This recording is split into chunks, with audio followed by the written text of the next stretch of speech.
दोस्तों स्टडी 91 के online platform में आप सभी का बहुत बहुत स्वागत है। दोस्तों आज आप सभी के समक्ष हिंदी व्याकरण में एक नए टॉपिक को लेकर हाजिर हूं। जी हां दोस्तों, जिसका नाम है रस। मैंने आपसे कहा था कि हर पांचवी टॉपिक, जैसे 5वां 10वां, आज हमारी 15वीं टॉपिक है, ये जो टॉपिक होंगे स्पेशल टॉपिक होंगे, जो कठिन वाले चैप्टर होते हैं उस पर चर्चा किया जाएगा। जैसे इसके पहले वाली क्लास में मैंने समास पे चर्चा किया था 5 नंबर पे, 10 नंबर पे संधि पर चर्चा किया था। अभी दोस्तों रस पर चर्चा कर रहे हैं 15वीं पे। इसी तरह से 20वीं क्लास में अलंकार पर चर्चा कर लेंगे, 25वीं क्लास पे छंद पर चर्चा कर लेंगे। इस तरह से जो बड़े वाले चैप्टर हैं वो हम लोग 5, 10, 15, 20 इस तरह से मैं चला रहा हूं, और बीच वाले जो टॉपिक हैं उसमें अलग अलग चैप्टर पे चर्चा हो रहा है। ठीक है, तो ये एक ऐसी सीरीज है जिसमें कोई भी चैप्टर रिपीट नहीं हो रहा है।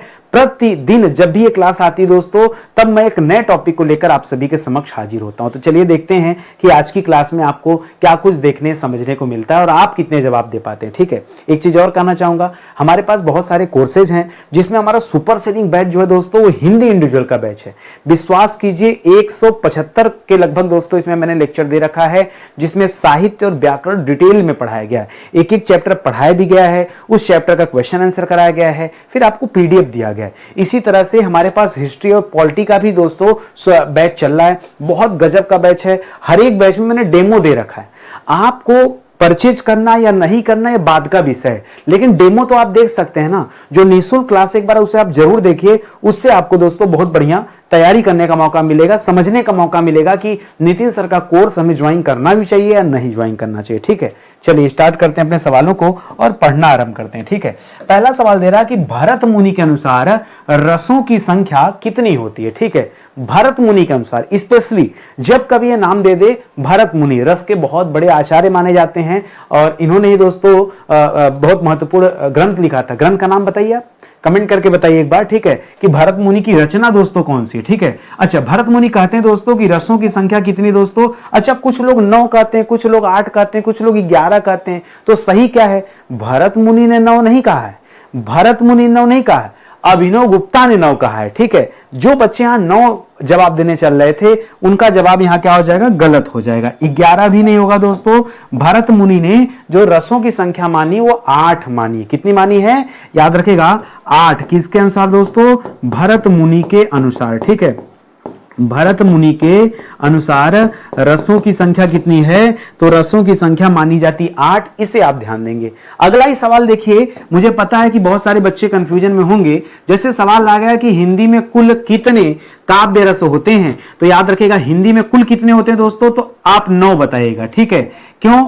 10 भी नहीं, 11 भी नहीं, 13 भी नहीं। ठीक है, 9 क्यों? क्योंकि भरत मुनि के अनुसार 8 तो थे। ठीक है, भरत मुनि के अनुसार संख्या 8 तो थी, और इसी में दोस्तों इसी में एक जोड़ दिया। अच्छा, भरत मुनि ने किसे रस नहीं स्वीकार किया है, यह सवाल भी आता है। किसे वो रस नहीं मानते हैं, तब आप क्या बताएंगे दोस्तों? वो शांत रस को रस नहीं मानते। ठीक है, ये शांत रस को रस नहीं मानते। शांत रस का अस्थाई भाव क्या होता है दोस्तों? अस्थाई भाव शांति है, निर्वेद। ठीक है, याद रखेंगे शांत रस में। तो याद रखेगा ये इसे रस नहीं मानते, तो इसको जोड़ लेंगे तो इस तरह से संख्या हो जाती 9। और ये जो 9 वाली बात है दोस्तों, किसने कहा है? ये अभिनव गुप्त ने माना है। ठीक है, तो परीक्षा में कभी ये सवाल दे दे कि अभिनव गुप्त के अनुसार रसों की संख्या कितनी होती है, तो क्या बताएंगे? 9 होती है। और भरत मुनि के अनुसार रसों की संख्या कितनी होती है? तो 8 होती है। इस समय वर्तमान में ये लोग तो बहुत पहले रस की उत्पत्ति के बारे में विचार दे रहे थे। अब धीरे धीरे समय बदलते गया, तो जो आधुनिक लेखक हैं उन्होंने 2 रस और ढूंढ दिया यहां पे। ठीक है, 2 रस और ढूंढ दिया। इस वजह से जो 9 वाली संख्या है बढ़कर 11 हो जाती है। तो परीक्षा में यहां से भी सवाल दे देता है। पहचान कैसे करेंगे?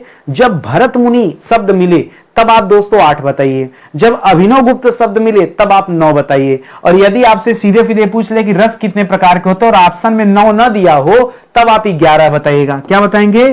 ठीक है, 11 कब? यदि ऑप्शन में 9 नहीं दिया हो। ठीक है, 9 नहीं दिया हो, तभी समझिएगा कि एग्जामिनर क्या जानना चाह रहा है। एग्जामिनर 11 के बारे में जानना चाह रहा है, नहीं तो जो अधिकतर एग्जामों में उत्तर माना जाता है आयोग के द्वारा, वो 9 ही माना जाता है। ऐसे में 11 को मत ढूंढिएगा। ठीक है, अच्छा, और कौन कौन से रस यहां जोड़ दिए गए? 9 के बाद 2 रस जुड़े होंगे ना कोई, तो एक जोड़ा गया दोस्तों भक्ति रस और एक जोड़ा गया वात्सल्य रस। ठीक है, तो याद रखिएगा 10वें नंबर पे जोड़ा गया भक्ति रस। ठीक है, भक्ति रस, और एक जोड़ा गया दोस्तों वात्सल्य रस, ठीक है, वात्सल्य रस, ठीक है, वात्सल्य। इस भक्ति रस के लिए दोस्तों भगवत विषयक शब्द का यूज किया जाता है, ठीक है, भगवत विषयक, ठीक है। तो ये सभी तथ्य आप याद रखेंगे। 9 न दिया हो तब 11 जवाब दीजिएगा। कह रहा है संचारी भावों की संख्या कितनी होती है। संचारी भाव को ध्यान दीजिएगा, इसी को कहा जाता है व्यभिचारी भाव, ठीक है। क्या कहा जाता है? व्यभिचारी भाव, ठीक है। और ये व्यभिचारी भाव हमेशा अल्प समय के लिए उत्पन्न होते हैं, ठीक है।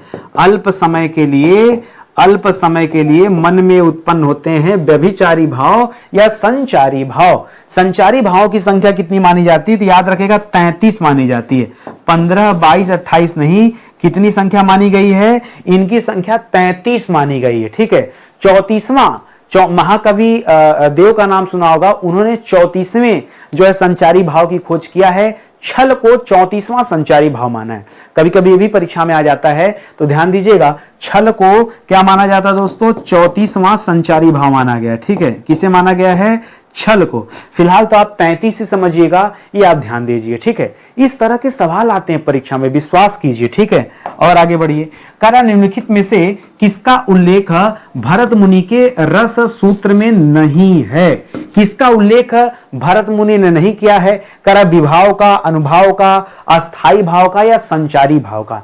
देखिए, जो भरत मुनि थे उन्होंने रसों की संख्या 8 बताई, और अस्थाई भाव का जन्म उस समय था, तो अस्थाई भाव तो होते हैं, ठीक है। सॉरी, रस सूत्र में पूछा भरत मुनि का अनुसार ना, इन्होंने किसे रस सूत्र में नहीं जगह दिया है, तो ये जो अस्थाई भाव है इसको जगह नहीं दिया है। इन्होंने संचारी भाव को जगह दिया, इन्होंने विभाव अनुभाव को जगह दिया, लेकिन अस्थाई भाव को जगह नहीं दिया है। याद रखेगा, ठीक है। ये लिखेगा, ये रस सूत्र में नहीं उल्लिखित है, ठीक है। ये रस सूत्र में नहीं उल्लिखित है। कौन? अस्थाई भाव का उल्लेख नहीं है, बाकी संचारी भाव, विभाव और अनुभाव का उल्लेख भरत मुनि ने किया हुआ है। तो इसको ध्यान दीजिएगा, ऑप्शन नंबर सी दोस्तों इस सवाल का बिल्कुल सही उत्तर हो जाएगा, ठीक है। और आगे बढ़िए। करा रसोत्पत्ति में आश्रय की चेष्टाएं क्या कही जाती हैं? रसोत्पत्ति में, रस की उत्पत्ति में आश्रय की, अच्छा, आश्रय की चेष्टाएं मतलब क्या? बच्चा यहां समझ ही नहीं पा रहा, आश्रय मतलब क्या? आश्रय मतलब वह व्यक्ति जिसके मन में कोई बात उत्पन्न हुई हो, ठीक है, जिसके मन में कोई बात उत्पन्न हुई, उसी को आश्रय कहा जाता है। ध्यान दीजिएगा, अगर कभी आपके दिमाग में आए कि आश्रय क्या होता है, तो एक लाइन में आश्रय के बारे में क्या बताएंगे? याद रखेगा, जिसके हृदय में कोई भाव उत्पन्न हुआ हो, ठीक है, वह व्यक्ति जिसके हृदय में, ठीक है, जिसके हृदय में कोई भाव उत्पन्न हुआ हो, ठीक है, कोई भाव उत्पन्न हुआ हो, ठीक है, कोई भाव उत्पन्न हुआ हो, उसी को हम क्या कहते हैं? उसी को हम कहते हैं आश्रय। और यहां क्या कह रहा है? रसोत्पत्ति में आश्रय की चेष्टाएं क्या कहलाती हैं? तो आश्रय की चेष्टाएं विभाव नहीं, आलंबन नहीं, उद्दीपन नहीं, इसे कहा जाता अनुभाव। आश्रय की चेष्टाएं क्या कहलाती? अनुभाव कहलाती हैं। ये ध्यान दीजिएगा। तो यहां विभाव आलंबन नहीं, यहां अनुभाव जवाब होगा, ठीक है, अनुभाव जवाब। और आश्रय मतलब वह व्यक्ति जिसके हृदय में कोई भाव पैदा हो रहा है, चाहे क्रोध का भाव, चाहे रति का भाव, जिस तरह का भी भाव पैदा हो रहा है, ये उसके बारे में हो रहा है, ठीक है। तो ऑप्शन नंबर सी ऐसे में आप जो है सही उत्तर दे दीजिएगा। करा किस रस को रस का राजा कहा जाता है? कौन सा दोस्तों रस का राजा कहलाता है? तो रस का राजा करुण रस को नहीं कहा जाता है, हास्य रस को नहीं कहा जाता है, शांत रस को तो भरत मुनि ने रस माना ही नहीं है, श्रृंगार रस को कहा जाता है। श्रृंगार रस का अस्थाई भाव होता है रति। श्रृंगार रस का अस्थाई भाव क्या होता है दोस्तों? इसका अस्थाई भाव होता है रति। क्या होता है? रति होता है, ध्यान दीजिएगा, ठीक है। अस्थाई भाव रति होता है, ये ध्यान दीजिएगा। और इसको रसों का राजा कहा जाता है, ये आप जरूर ध्यान दीजिएगा। कह रहे शांत रस का अस्थाई भाव क्या होता है दोस्तों? शांत रस का वैराग्य नहीं, क्षमा नहीं, दया नहीं, शांत रस का अस्थाई भाव होता निर्वेद। और यहां ध्यान दीजिएगा, भरत मुनि ने इसे रस नहीं माना है, ठीक है। भरत मुनि ने इसे रस नहीं माना है, ठीक है, रस नहीं माना है? ये सवाल बार बार आपसे परीक्षा में पूछा जाता है और आप बार बार गलतियां करते हैं। ठीक है, मैं इसीलिए बहुत आराम आराम से पढ़ा रहा हूं। ठीक है, आप मेरे सवालों को देखिए, अपने हिसाब से जो आपको उचित लगता है जवाब दीजिए, फिर टैली करा दीजिए कि आपका कौन सा जवाब सही और मैं क्या एक्सप्लेन कर रहा हूं। करा उत्साह की अस्थाई भाव को किस रस की निष्पत्ति के तहत माना जाता है? उत्साह किसका अस्थाई भाव है? सीधे सीधे पूछ रहा है। तो शांत रस का अस्थाई भाव क्या होता है दोस्तों? शांत रस का अस्थाई भाव होता है निर्वेद। तो ये तो जवाब होगा नहीं। भयानक रस का अस्थाई भाव क्या हो जाता है दोस्तों? बताइए, भयानक रस का क्या हो जाता है? भय। ठीक है, भय। रौद्र रस का अस्थाई भाव क्या हो जाता है? क्रोध। ठीक है, रौद्र रस का क्या हो जाता है दोस्तों? क्रोध हो जाता है। ठीक है, और वीर रस का स्थायी भाव क्या हो जाता है? इसका हो जाता है उत्साह। तो जो आपका सही उत्तर है ये क्या हो जाएगा दोस्तों? वीर रस हो जाएगा। वीर रस का स्थायी भाव उत्साह होता है। इस तरह से आपको पता होना चाहिए। ठीक है, आगे बढ़िए। करा रौद्र रस का क्या होता है? तो रौद्र रस का स्थायी भाव क्रोध होता है। विस्मय दोस्तों क्या होता है? विस्मय रस में विस्मय रस में आश्चर्य का भाव होता है। शोक रस में करुण का भाव होता है। ठीक है, क्या होता है दोस्तों? करुणापन आता है। ठीक है, अब भय रस दोस्तों किससे संबंधित है? ये भयानक से संबंधित है, भयानक रस से। ठीक है, भयानक रस। ठीक है, तो ये सारे तथ्य आप याद रखेंगे। बाकी तो उत्तर होगा नहीं। जो ऑप्शन नंबर 1 है बिल्कुल सही हो जाएगा। ठीक है, एकदम राइट आंसर हो जाएगा। और आगे बढ़िए अगले सवाल पर। करा विस्मय अस्थाई भाव किस रस में होता है? विस्मय का मतलब ही होता है आश्चर्य। तो हास्य नहीं, हास्य का हास हो जाता है, हास। ठीक है, शांत रस का क्या हो जाता है दोस्तों? निर्वेद हो जाता है। शांत रस का निर्वेद हो जाता है। अद्भुत रस का यहां पर विस्मय हो जाता है। ठीक है, अद्भुत रस का चाहे आश्चर्य कर लीजिए, चाहे विस्मय का भाव कर लीजिए। ठीक है, ये आप याद रखेंगे। और विभत्स का क्या हो जाता है? जुगुप्सा हो जाता है। क्या हो जाता है? विभत्स का जुगुप्सा हो जाता है। जहां घृणा का भाव पैदा हो जाए वहां के लिए होता है। तो यहां ऑप्शन नंबर सी जो है बिल्कुल सही जवाब हो जाएगा।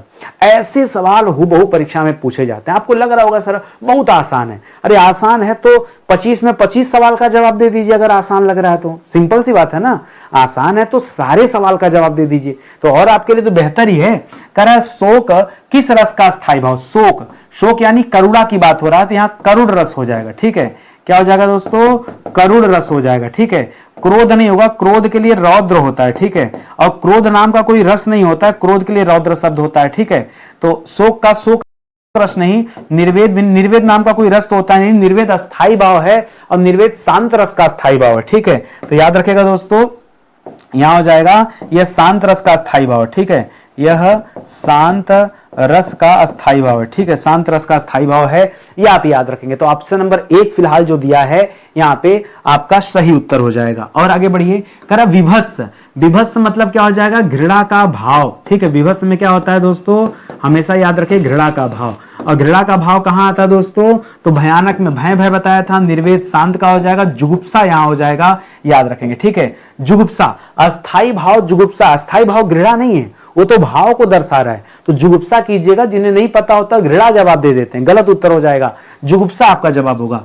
चलिए थोड़ा सा कठिन सवाल देते हैं। भाई किसको लग रहा था कि 25 में 25 सही कर देगा? मुबारक हो आपको। मैं तो चाहता हूं आप 25 में 25 सही कर दीजिए, हमारे लिए खुशी की बात होगी। अगर पेपर आसान है, इसमें आपका फायदा है, तो जल्दी से आप जो है लपक लीजिए सवालों को। अमरस क्या है? कह रहा यह एक काव्य दोष है, यह एक काव्य गुण है, यह एक संचारी भाव है, या यह किसी अलंकार का नाम है। अमरस क्या है? अमरस का अर्थ होता है क्रोध। ठीक है, याद रखेगा यह एक संचारी भाव है। ठीक है, संचारी भाव क्या होता है दोस्तों? मन में उठने वाला भाव। ठीक है, मन में उठने वाला भाव। लेकिन खासियत है दोस्तों ये अल्पकाल के लिए उठता है, थोड़े समय के लिए उठता है, याद रखें। संचारी भाव को व्यभिचारी भाव भी कहा जाता है। और संचारी भावों की संख्या कितनी? 33। ठीक है, याद रखेगा, ये चीज जरूर याद रखेगा। संचारी भाव की संख्या कितनी है दोस्तों? संचारी भाव की संख्या कितनी है? तो मैंने आपको पीछे पढ़ाया था 33 याद रखेंगे। कितने संचारी भाव हैं? कुल 33 संचारी भाव हैं, यह भी आप याद रखिएगा। और आगे बढ़िए। करा विशेष रूप से जो भावों को प्रकट करते हैं उन्हें क्या कहते हैं? ध्यान दीजिएगा, कभी भी अगर विशेष शब्द आ जाए, ठीक है, विशेष शब्द आ जाए तो हमेशा याद रखेगा विशेष रूप से जो प्रकट हो। अच्छा 2 बार संचारी भाव दिया, गलत हो जाएगा। ठीक है, चलिए मान लीजिए एक अस्थाई भाव दे दिया ऑप्शन। ठीक है, अस्थाई भाव दे दिया। ठीक है, तो अनुभाव नहीं, अस्थाई भाव नहीं, संचारी भाव भी नहीं, विभाव कहलाते हैं। ध्यान दीजिएगा, विभाव में वह शब्द है और विशेष में वह शब्द है। इस तरह से जोड़ी बना के याद रखना। देखिए कोई ना कोई ट्रिक होना चाहिए ऐसे सवालों के लिए। क्या है ना, आप आज तो पढ़ लोगे, एग्जाम टाइम में आप भूल जाओगे वाली बात, लेकिन अगर वह वाली बात याद रहेगी तो हो सकता है एग्जाम टाइम में आपको याद आ जाए। तो कभी भी विशेष शब्द मिल जाए तो हमेशा जवाब क्या देंगे, विभाव जवाब देंगे। जबकि गूगल करके चेक करेंगे तो ज्यादातर जगह पे संचारी भाव लिखा हुआ है, गलत है। जब कभी विशेष वाली बात आ जाए तो हमेशा विभाव ध्यान दीजिएगा। ये मैं बता रहा हूं, ठीक है, एकदम जो चीजें बता रहा हूं सोच समझ के बता रहा हूं। करा आचार्य भरत ने किस रस को नाट्य में स्वीकार नहीं किया है? नाट्य, उसका नाटक में प्रयोग ही नहीं हो सकता है। वह रस है दोस्तों शांत रस। शांत रस का स्थायी भाव क्या हो जाता है? निर्वेद हो जाता है, ठीक है। इसको दोस्तों स्वीकार नहीं किया है नाट्य रस में, ठीक है, उसको माना ही नहीं, जगह ही नहीं दिया है। इसीलिए तो इनके अनुसार एक कम माना गया रसों की संख्या। अभिनव गुप्ता जी ने 9 बताया लेकिन इन्होंने 8 बताया। क्यों? क्योंकि शांत रस को छोड़ दिया गया, ठीक है। तो ये वाली बात आप जरूर याद रखिएगा। और बगड़े कह रहा है कि जिनसे अभिनय द्वारा, ठीक है, एक्टिंग द्वारा, अभिनय द्वारा, वाणी और अंगों द्वारा जो प्रकट हो, ऐसे भाव जो वाणी और अंगों से प्रकट हो, वह कौन सा भाव कहलाते हैं? ठीक है, बताइए। क्या उसे संचारी भाव कहते हैं, उसे विभाव कहते हैं, उसे अनुभाव कहते हैं, उसे अस्थाई भाव कहते हैं, क्या कहते हैं? देखिए कायिक वाचिक ये सब कहां पढ़ते हैं? जो कायिक वाचिक ये सब पढ़ते हैं अनुभाव के अंतर्गत पढ़ते हैं भाई। कायिक मतलब काया द्वारा, वाचिक मतलब कायिक मतलब सीधा सीधा हो जाता है शरीर द्वारा, ठीक है। वाचिक मतलब होता है मुख से बोल करके। तो याद रखेगा ये कायिक वाचिक वाली जो बात आती है, वाणी और अंग वाली जो बात आती है, ये दोस्तों अनुभाव की बात आती है। और आगे आप पढ़ते हैं कि अनुभाव के 4 भेद होते हैं। इसी में सात्विक वगैरह पढ़ते हैं, ठीक है। अगला सवाल है अनुभाव के कितने भेद होते हैं? तो 4 भेद होते हैं, ठीक है। संचारी भाव के कितने भेद होते हैं दोस्तों? 33 भेद होते हैं। अनुभाव के कितने भेद होते हैं दोस्तों? 4 भेद होते हैं। अस्थाई भाव के कितने भेद होते हैं? 8 भी होता है, 9 भी होता है, 11 भी होता है। तीनों याद करके चलिए ना। भरत मुनि के अनुसार 8, अभिनव गुप्ता के अनुसार 9 और कुल मिलाकर 11, ठीक है। इस तरह से याद रखेंगे। तो यहां पर दोस्तों 4 अनुभाव में वो 4 कौन कौन होते हैं दोस्तों? तो याद रखिएगा यहां पे हो जाता है आंगिक। क्या हो जाता है? आंगिक। आंगिक को ही कई जगह पे कायिक लिखा होता है, ठीक है। कायिक, आंगिक मतलब अंग द्वारा। दूसरा होता है दोस्तों वाचिक, ठीक है। वाचिक मतलब मुख से कुछ बोल करके। तीसरा होता है आहार्य और चौथा होता है सात्विक, ठीक है। अब बच्चा सोच रहा है कि नितिन सर सारा यहीं पढ़ा देते तो बड़ा मजा आ जाता ना। अरे नितिन सर ने पेड कोर्स क्यों बना रखा है, किताब क्यों निकाल रखा है? ये आपकी अपनी हिंदी किताब जो दोस्तों, इसे आप ले लीजिए, ठीक है। बहुत बढ़िया किताब है और इस किताब में विधिवत एक एक चैप्टर जो है डिटेल में आपको पढ़ने के लिए मिल जाएगा, क्वेश्चन आंसर सॉल्व करने के लिए मिल जाएगा। पूरे 6000 सवाल इस किताब में दिए गए हैं, ठीक है। तो आप ऑनलाइन परचेज कर सकते हैं, किताब आ चुकी है। बहुत दिनों से आपकी डिमांड थी कि सर किताब नहीं आ रही है। भाई अपडेट करते हैं हम लोग किताब, ऐसा नहीं कि 10-20 हजार छपा के रख लिया, उसको जीवन में अपडेट ही नहीं करना है। हर साल किताबें अपडेट होती हैं, हर साल उसमें नए सवाल जोड़े जाते हैं, ठीक है। तो लेके पढ़ेंगे तो खुद ही समझ में आ जाएगा, ठीक है। तो ये 4 होते हैं, ठीक है, कायिक, वाचिक, आहार और सात्विक, ठीक है। ये 4 भेद किसके होते हैं? ये अनुभाव के भेद होते हैं, इसे ध्यान रखेंगे। करा भाव शांति, भाव संधि और भाव सबलता। वो 25 में 25 सही करने वाले, अब उनको लग रहा होगा सर एक एक क्वेश्चन करके गलत करवा रहे हैं। अरे मैं नहीं करा रहा, ठीक है, मैं नहीं करा रहा है। आपकी कमजोरी का आप ऐसे चीजों को नहीं पढ़े, ठीक है। ध्यान दीजिएगा, हर चीज में भाव लगा है। हमारे चैप्टर में भाव है। अरे भाई संचारी भी भाव है, स्थायी भाव है, अनुभाव विभाव, हर जगह तो भाव है। कंफ्यूजन और ज्यादा क्रिएट हो जाता है कि कौन सा वाला उत्तर दे। सुनिए ध्यान से। कह रहा भाव शांति, भाव संधि और भाव सबलता। इसका संबंध दोस्तों किससे माना जाता है? इसका संबंध है व्यभिचारी भाव से, जो बहुत थोड़े समय के लिए उत्पन्न होते हैं। भाई उसे क्या कहते हैं? संचारी भाव कहते हैं सर। तो यहां पे जवाब क्या हो जाएगा? संचारी भाव। हो सकता है आपके एग्जाम में संचारी भाव ना दे करके क्या दे दे दोस्तों? व्यभिचारी भाव दे दे। क्या दे दे? व्यभिचारी भाव दे दे, ठीक है। याद रखिएगा कुल मिला जुला के यह अल्पकाल के लिए उत्पन्न होता है, ठीक है। अल्पकाल के लिए यह उत्पन्न होती है, यह आप याद रखेंगे। तो यहां ऑप्शन नंबर ए जवाब होगा आपका, ठीक है। और आगे देखिए, कह रहा आचार्य देव ने, देव का मतलब क्या है? महाकवि देव इनका नाम ही है, ठीक है। आचार्य महाकवि देव, ठीक है। क्या नाम दोस्तों? इनको कहते हैं महाकवि का दर्जा दिया गया, ठीक है।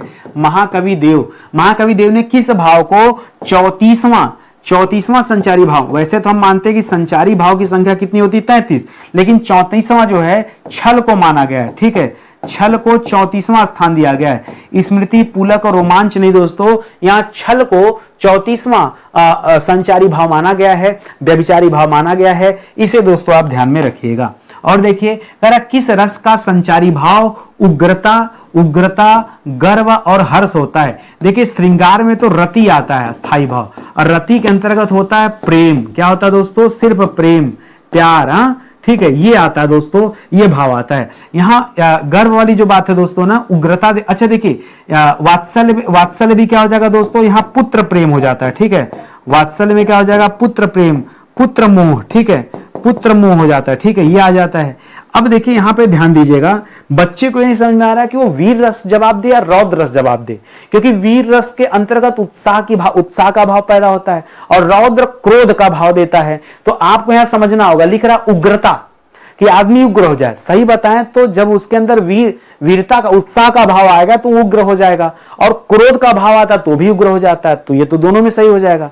दूसरा लिख रहा है गर्व, यानी उसको गर्व महसूस हो। अब क्रोध में गर्व नहीं महसूस होता, क्रोध में तो आदमी को पता नहीं चलता, मानसिक संतुलन खो देता है, वो अपना ही नुकसान कर लेता है। क्रोध में पटक दिया अपनी, तो कहां गर्व हो रहा है, तो नुकसान कर रहा है। तो याद रखेगा यहां पर रौद्र नहीं होगा, यहां पे होगा वीर रस। ठीक है, क्या हो जाएगा? वीर रस। वीर रस का स्थायी भाव क्या हो जाता है दोस्तों? उत्साह हो जाता है। ठीक है, वीर रस का स्थायी भाव उत्साह, जबकि रौद्र रस का स्थायी भाव क्या है दोस्तों? क्रोध है। ठीक है, क्रोध होता है। ठीक है, तो यहां पर ऑप्शन नंबर बी कीजिएगा। जिन्होंने भी डी किया है, क्यों गलत हुआ है ये आप समझिए। मैचिंग हो रहा है उग्रता तक, लेकिन ये हर्ष का भाव नहीं। हर्ष का भाव कभी आएगा? हर्ष मतलब प्रसन्नता का भाव। जब अपने शत्रुओं को आप पराजित करते हैं तो आपके मुखमंडल पर प्रसन्नता का भाव होता है। क्रोध में प्रसन्नता का भाव आएगा। चलो हम कह रहे हैं गर्व से आप नहीं संतुष्ट हैं, आप हर्ष से लिख लो। हर्ष का अर्थ क्या होता है? यहां पे जो शब्द दे दिया हर्ष, इसका अर्थ क्या होता है? मैं तो कहता हूं सीधा सीधा हर्ष का मतलब होता है प्रसन्नता। तो प्रसन्नता का जो भाव है, प्रसन्नता का भाव मुझे तो नहीं लगता है क्रोध में आ सकता है। हाँ, जब उत्साह का भाव हो तब आ सकता है, क्रोध में तो नहीं आएगा। ठीक है, चलिए आगे बढ़ते हैं। करा जो भाव केवल अल्पकाल, देखिए अल्पकाल जैसे दे दिया तुरंत दिमाग में संचारी भाव, व्यभिचारी भाव आ जाना चाहिए। ठीक है, करा अल्पकाल तक संचरण करके चले जाते हैं, वो क्या कहलाते हैं दोस्तों? संचारी भाव। और संचारी भाव की संख्या 33 और 34वां संचारी भाव किसे माना गया है? छल को माना गया है। ठीक है, जब जब ये बात आए तुरंत बोल दिया करिए, जितना ज्यादा बोलेंगे उतना ज्यादा आपको याद रहेगा। बस ये फार्मूला है, ये समझ लीजिए। अगला सवाल करा हिंदी साहित्य के किस भाव को व्यभिचारी भाव भी कहा जाता है? ठीक है, वही सवाल फिर से आ गया। विभाव को नहीं, अनुभाव को नहीं, अस्थाई भाव को नहीं, संचारी भाव को व्यभिचारी भाव कहा जाता है। ठीक है, किसे कहा जाता है? व्यभिचारी भाव। किसे कहा जाता है? संचारी भाव को कहा जाता है। तो ऑप्शन नंबर डी दोस्तों सही हो जाएगा। करा किस भाव की परिपक्व अवस्था, ठीक है, रस कहलाती है? किस भाव की परिपक्व अवस्था दोस्तों रस कहलाती? परिपक्व अवस्था पूछ रहा दोस्तों, तो अस्थाई भाव की परिपक्व अवस्था रस कहलाती। अनुभाव, विभाव, संचारी भाव नहीं, अस्थाई भाव की परिपक्व अवस्था क्या कहलाता दोस्तों? रस कहलाती है। ये आप याद रखेंगे। ठीक है, ये बहुत अच्छा सवाल है। अंतिम सवाल देखिए, एक दिन में हम लोग 25 सवाल हल करते हैं। करा विभाव, अनुभाव, विभाव, अनुभाव, व्यभिचारी भाव। व्यभिचारी भाव लिख दे, चाहे इसी की जगह पे क्या लिख दे? संचारी भाव लिख दे। ठीक है, संचारी भावों के संयोग से रस की निष्पत्ति होती है। यह किसका कथन है? किसने कहा है? ये भामह ने कहा है, भरत मुनि ने कहा है, मम्मट ने कहा है, या आचार्य जगन्नाथ ने कहा है? किसने कहा है कि विभाव, अनुभाव और संचारी भाव की निष्पत्ति से या इनके मिलने से क्या होता दोस्तों? इनके संयोग से निष्पत्ति होती, पैदा होता है कौन सा? रस पैदा होता है। ये कहा है दोस्तों भरत मुनि ने। ठीक है, तो आपका उत्तर क्या हो जाएगा? भरत मुनि। ठीक है, लिखेगा भरत मुनि के अनुसार क्या है? विभाव, अनुभाव और संचारी भाव। ठीक है, अच्छा आप ये भी जानते हैं कि इन्होंने अस्थाई भाव को भाव माना ही नहीं था, इन्होंने इन्हीं तीन को माना था, शुरू में ही आपको बता दिया था। ठीक है, तो याद रखेगा इस बराबर क्या हो जाता है दोस्तों? यहां रस की निष्पत्ति होती है, ये दोस्तों माना जाता है। तो आपका इस तरह से भरत मुनि दोस्तों जवाब हो जाएगा। अच्छा, भामह के बारे में दोस्तों एक लाइन आप याद रखेगा, आचार्य भामह, इनको अलंकार संप्रदाय का जनक कहा जाता है। इसको अलग पेन से लिख लीजिए दोस्तों, क्या कहा जाता है भामा को? भामा को अलंकार संप्रदाय का जनक कहा जाता है। ठीक है, अलंकार संप्रदाय का संप्रदाय का जनक कहा जाता है। ये परीक्षा में कभी सवाल पूछे तो बताइएगा, ठीक है। अच्छा, आचार्य मम्मट का भी नाम सुना होगा। आचार्य मम्मट के बारे में उतना कुछ खास तो नहीं है, लेकिन इनसे संबंधित एक ग्रंथ है जिसका नाम है काव्य प्रकाश। ये इनका महत्वपूर्ण ग्रंथ है, ये सवाल परीक्षा में आता है, ठीक है। तो इनके द्वारा लिखा गया ग्रंथ है, ठीक है, इन्होंने रचना किया था, ठीक है, महत्वपूर्ण ग्रंथ है जिसका नाम है काव्य प्रकाश, ठीक है, काव्य प्रकाश। ये परीक्षा में दोस्तों खूब आता है कि काव्य प्रकाश की रचना किसने किया हुआ है, तो क्या बताएंगे, आचार्य मम्मट ने किया, और रस के बहुत बड़े आचार्य थे, ये आप याद रखेंगे। इसी तरह से जो पंडित जगन्नाथ रत्नाकर जी का नाम दे रहा है, इन्होंने रस गंगाधर की रचना की थी, ठीक है। जगन्नाथ जी ने किसकी रचना की, इन्होंने रस गंगाधर नामक ग्रंथ लिखा, ठीक है। इनके द्वारा लिखित प्रसिद्ध ग्रंथ कौन सा है, रस गंगाधर, ठीक है, रस गंगाधर की रचना दोस्तों किया हुआ इन्होंने, ठीक है। और काव्य प्रकाश की रचना मम्मट ने किया हुआ है। एक और लिख लीजिए दोस्तों, आचार्य विश्वनाथ जी, ठीक है। इनका जिक्र यहां तो नहीं है, ऑप्शन में नाम नहीं है, लेकिन अब मेरे दिमाग में कुछ सवाल आ गया, जरा उसको नोट करिए। आचार्य विश्वनाथ जी के बारे में कहा जाता है, इनकी एक रचना है साहित्य दर्पण, ये परीक्षा में खूब पूछी जाती है। इनके द्वारा लिखा गया ग्रंथ कौन सा है, साहित्य दर्पण, ठीक है, साहित्य दर्पण नामक दोस्तों इन्होंने ग्रंथ लिखा था, ये आप याद रखिएगा। और एक बड़ा अच्छा सा लाइन है, वाक्य रसात्मक काव्यम, वो लाइन भी दोस्तों विश्वनाथ जी की है, ठीक है। क्या लाइन है, वाक्य रसात्मक काव्यम, ठीक है, रसात्मक